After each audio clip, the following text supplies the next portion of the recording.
Hello all, welcome to south Indian food. ఓకేనా. కొత్తిమీర, పుదీనా అండ్ పచ్చిమిర్చి, గ్రీన్ చికెన్ 65, ఇది వచ్చి పెప్పర్ పౌడర్, ఇది వచ్చి jeera powder, garam masala powder and turmeric powder. Done. Actually ఇది విజయ్ సేతుపతి కుక్ విత్ కోమాలిలో చెప్పే ఒక రెసిపీ. ఓకేనా. ఈ పేస్ట్ మనం దీంట్లో వేసుకుందాం.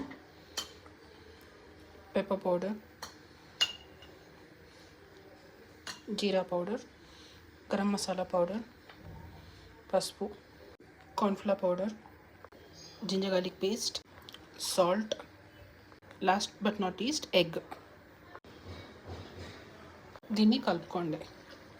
చికెన్ బోన్స్ ఇంకా స్కిన్ కంపల్సరీ ఉండాలి, అప్పుడే టేస్ట్ బాగుంటుంది. హాఫ్ అన్ అవర్ మ్యారినేట్ చేసి పెట్టేసేయండి. చాలా చాలా బాగుంటుంది. డీప్ ఫ్రై చేయాలి, అది 65 లాగానే. ఓకేనా. డన్. 1 లైక్.